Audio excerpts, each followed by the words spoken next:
घातांक इंडिसेस कैसे सॉल्व करते हैं। Rules of indices. किसी संख्या के ऊपर लगी धनात्मक अथवा ऋणात्मक घात उस संख्या का घातांक कहलाती है। यदि n multiply by n multiply n multiply n multiply n को, यानी n 5 बार n का n में मल्टीप्लाई हो रहा है, तो n को n की पावर 5 लिखा जाए, तो यहाँ पर n को आधार यानी n ये आधार हो जाएगा और 5 बार लिखा गया है तो 5 को घात कहा जाएगा, अर्थात 5 आधार n का घातांक है।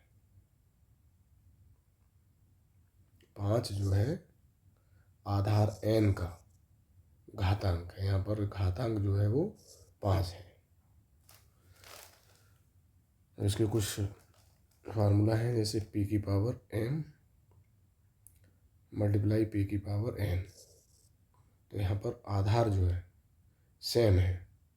जब आधार सेम होता है तो जो घात होती है वो ऐड हो जाती है, यानी प्लस हो जाती है। m यहाँ पर है, यहाँ पर n है, ये दोनों m प्लस n हो जाएंगे। दूसरा p की घात m अपॉन में p की घात n है।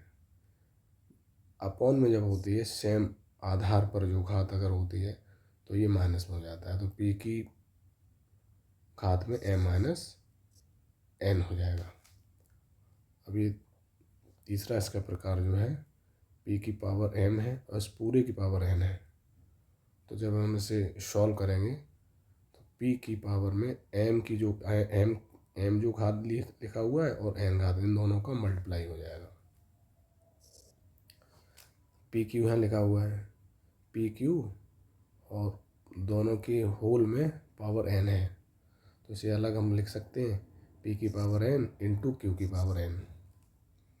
अब p अपॉन क्यू की पावर में n है, तो भी इसे अगर हम सॉल्व करेंगे तो p की पावर n अपॉन में q की पावर n लिख सकते हैं।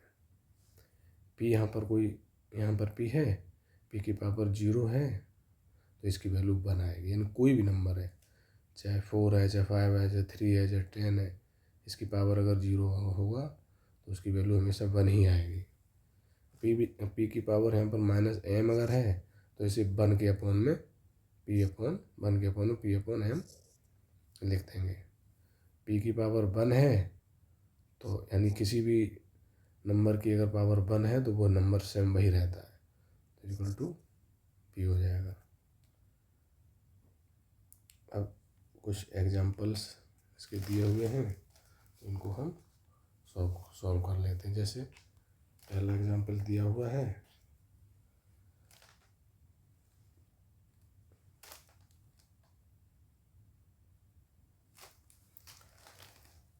एग्जाम्पल ले लीजिए। एग्जाम्पल पहला है 3 की पावर 4 है मल्टीप्लाई 3 की पावर 5 है। तो अभी हमने ऊपर देखा है कि बेस इनके यानी आधार सेम है, पावर लगा हुआ, तो इसे हम 3 और में 4 प्लस 5 लिख सकते हैं, यानी 3 की पावर ये 9 हो जाएगा। दूसरा एग्जाम्पल है 4 का क्यू है यहाँ पर और 4 का स्क्वायर है, यहाँ पे सेम है, अपॉन में है, तो ये माइनस में हो जाएगा, और 3 माइनस 2 4 हो जाएगा, 4 की पावर 1। ये थर्ड एग्जाम्पल है, इसे हम देखेंगे तो ये मैंने बताया था mn वाला थर्ड नंबर, ये हो जाएगा 5 की पावर में 3 2 या 6, 3 दूनी 6 हो जाएगा, ये हो जाएगा। 5 इंटू 4 है, इसको हम 5 के अपॉन ये वाला है पी क्यू एन लिखा हुआ है, तो p की पावर n इंटू क्यू की पावर n लिखा हुआ है, जैसे हम ऐसे लिख सकते हैं 5 की पावर 3 और 4 की पावर 3 ऐसे लिख सकते हैं। और आगे भी इसे सॉल्व करना चाहे तो कर सकते हैं, लेकिन अभी हम बता रहे हैं इसे ऐसे लिख के सॉल्व करेंगे।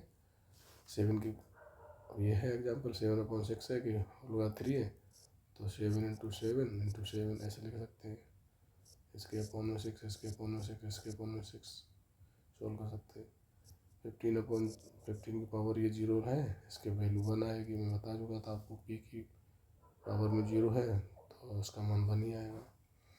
8 की पावर -2 है तो ये 1/8 की पावर 2 हो जाएगा, यानी हम इसे 1/8 8 64 लिख सकते हैं। अब 22 की पावर 1 है तो यह 22 ही आंसर रहेगा। इस तरीके से इन्हें हम सॉल्व करते हैं।